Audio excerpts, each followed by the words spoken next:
हमारे घर के हालात सर बहुत बुरे हाल है, क्योंकि हम रात दिन बहुत डरे हुए हैं।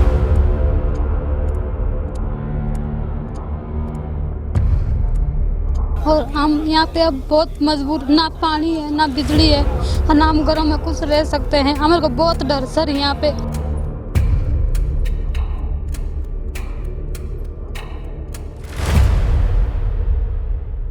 हर बार जब भी यहाँ आपदा आई, जब भी विपदा आई, तो क्या कहा जाता है कि प्रधान को बोल दिया वो एक तिरपाल दे देंगे। हैरानी की बात है कि तिरपाल लगाएंगे कहाँ, जब ज़मीन है नहीं, मकान है, तो तिरपाल कहाँ लगाएंगे।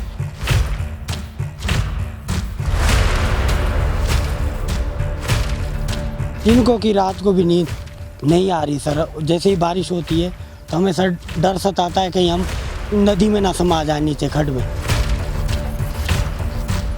आलम इतना है कि इसका आइडिया ये नहीं लगता कि हम लोग अभी यहाँ खड़े हैं तो एकदम यहाँ से गिर सकता है। अब जैसे रात को बारिश आती है, चाहे वो 2 बजे आए चाहे 1 बजे आए, तो रात को बच्चे लेके भागना पड़ता है रात को।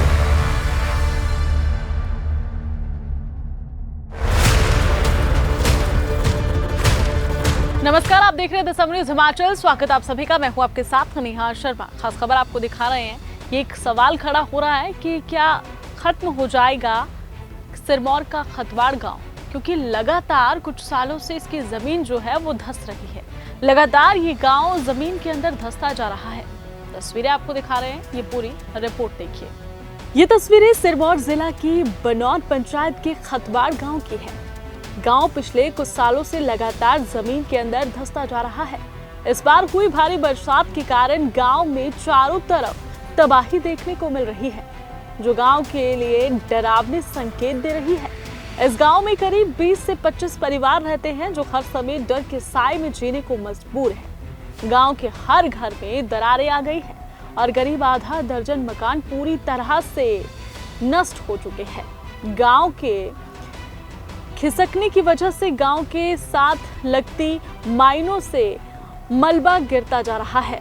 ऐसा माना जा रहा है कि माइनिंग से सरकार को जरूर कुछ राजस्व मिल रहा होगा, लेकिन माइनिंग से लोगों की नींद हराम हो गई है, क्योंकि लोगों की जमीन धंसती जा रही है। वहीं ये तस्वीरें आपको दिखा रहे गांव के लोगों ने यह भी बताया कि हर समय इन्हें मकान ढहने का खतरा मंडराता रहता है।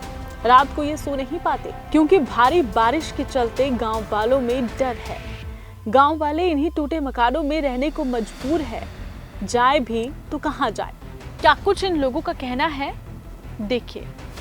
हमारे घर के हालात सर बहुत बुरे हाल है, क्योंकि हम रात दिन बहुत डरे हुए हैं और हम यहाँ पे अब बहुत मजबूर, ना पानी है ना बिजली है और ना हम घरों में कुछ रह सकते हैं। हमारे को बहुत डर सर यहाँ पे, या तो हमारे को जमीन दिला जाए कहीं ना कहीं। छोटे छोटे बच्चे हैं और तो बहुत पैसे वाले, हम बहुत गरीब है सर। फसल मक्की, अदरक, अरबी और सर हल्दी, बाकी राजमा सारा कुछ चला गया। अब खेत भी नहीं हमारे पास है, दूसरे को खेत में हमने गोबर डालना है। अब हमारे पास खेत बिल्कुल से भी नहीं है। एक खेत है वो सारा गिर गया और अब हम बहुत परेशान है सर। अब यहाँ के लग रहा है जैसे ये लोग सच में आदम जीवन जो समय था उसमें जी रहे हैं। हम लोग शायद पहले से भी प्रयास कर रहे थे हफ्ते भर पहले आने का, लेकिन आने का कोई साधन नहीं था। बिल्कुल ये टापू की तरह बना हुआ और चारों तरफ से आने के लिए बड़ा यहाँ खतरा है, आ नहीं सकते हैं आसानी से। आज भी बड़ी मुश्किल से यहाँ पर पहुँचे हैं। समस्या यहाँ पर ये है कि सरकार और प्रशासन की बड़ी अनदेखी है। हर बार जब भी यहाँ आपदा आई, जब भी विपदा आई, तो क्या कहा जाता है कि प्रधान को बोल दिया वो एक तिरपाल दे देंगे। हैरानी की बात है कि तिरपाल लगाएंगे कहाँ, जब ज़मीन है नहीं, मकान है, तो तिरपाल कहाँ लगाएंगे। क्या शासन प्रशासन को दिखता नहीं कि तिरपाल लगाने के लिए ज़मीन तो चाहिए नहीं चाहिए। जब ज़मीन ही खिसक गई, ज़मीन ही खत्म होगी, तो तिरपाल कहाँ लगाएंगे। सबसे बड़ी उसके बाद ये बात है कि जब सैया भयो कोतवाल तो डर काहे का, जब यहाँ के नेता उनकी जो पत्ती सीधी सीधी फिक्स होती है माइन वालों के साथ, तो फिर उनको कहा किस बात का डर। ये सब गांव वालों ने कहा कि हम मारने तक की धमकी दी जाती है, जिसमें कि मुझे भी धमकियाँ दी गई। मैं इनके मुंह से बुलाना चाहता। सच्ची बात है कि जब 1.5 या 2 साल पहले जब ये इशू उठाया था माइन का, तो हमें भी धमकियाँ दी गई कि हम आपको जान से मारेंगे, गाड़ी से उड़ाएंगे, ये करेंगे वो करेंगे। मैंने कहा ठीक है, देखते हैं जब देख। पर आज की डेट में तो इनकी जान का खतरा हुआ है। अभी आपने देखा कि महिला यहाँ पर कुछ बता रही बेचारी कि पेड़ को रात को जब अंधेरे में कुछ दिखता तो है नहीं, पानी का बड़ा बहाव तेज होता है, खतरा होता है, तो कहते हैं कि टॉर्च लगाते हैं पेड़ पर, तब पता लगता है कि अगर ये पेड़ हिल रहा है या पेड़ गिर रहा है तो उन्हें यहाँ से भागना होगा। और नहीं तो देखिए अभी भी हम लोग यहाँ बोल रहे थे पीछे मकान ही बराबर गिर रहा है, इसकी आवाज़ें बराबर अभी आ रही है। आप सब लोग जो चौंके तो मकान के पीछे ये लकड़ियाँ हैं जो देवदार का मकान है वो लकड़ियाँ गिरी। 25 परिवार है और इन्हें कहीं ना कहीं और जगह स्थानांतरित यहाँ से किया जाना चाहिए, नहीं तो बहुत बड़ा हादसा भी हो सकता है। शुक्र मनाया भगवान का कि अभी तक किसी की जान नहीं गई है, पर खतरा दिन ब दिन बढ़ता जा रहा है। अभी देखिए कि हम एक हफ्ता पहले जो यहाँ पर स्लाइड आया था, बहुत बड़ा भयंकर स्लाइड था, सब लोगों ने वो देखा था और गाँव से महज 100 मीटर दूरी पर बचा हुआ है। अगर और स्लाइड आ गया तो 100 मीटर होता कितना होता है, तो रात को पूरा गाँव नीचे नदी में भी समा सकता है। शासन प्रशासन को देखना चाहिए, यहाँ के नेताओं को भी ध्यान देना चाहिए। बहुत बहुत धन्यवाद।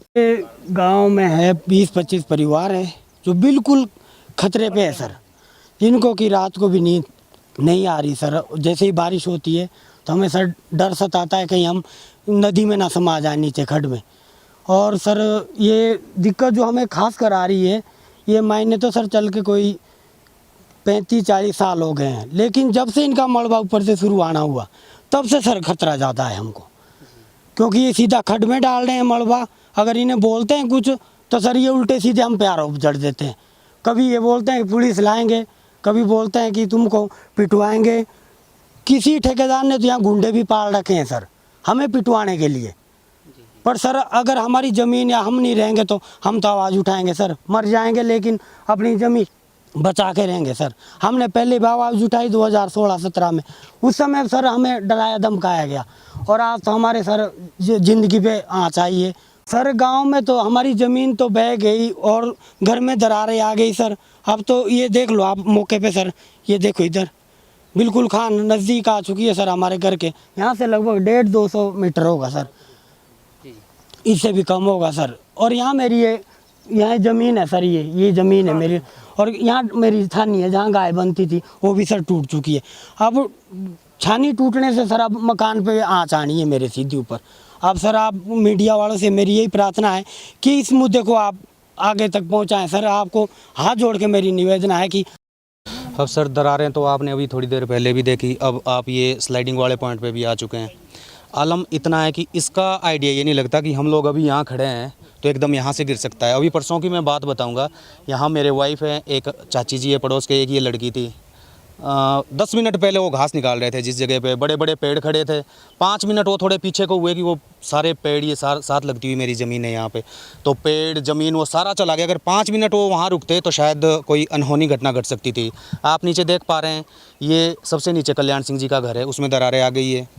उसके साथ थोड़ा सा ऊपर साथ लगता वो मकान गिर ही चुका है, 5 साल बन के हुए थे उसको, उसमें दरारें आई। तो हमने जैसे उसमें थोड़ी सी दरारें दिखी तो हमने उनको शिफ्ट किया, वहाँ से उनके डंगर भी, उनका सारा सामान शिफ्ट करवाया। और नेक्स्ट डे जब हम नीचे गए तो उसकी दीवारें गिर चुकी थी।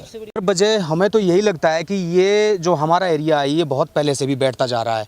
इसमें चलो माइनिंग भी हो रही है, कुछ वजह ये भी हो सकती है, लेकिन ये एरिया जब माइनिंग का मलबा भी नहीं आता था तब से भी हमारा जो ये पूरा एरिया है वो नीचे को ही बैठ रहा है। तो हमें तो ये है कि अगर हमें कहीं सेफ जगह यहाँ से ना ले जाया गया तो यहाँ कोई अनहोनी घटना घट सकती है।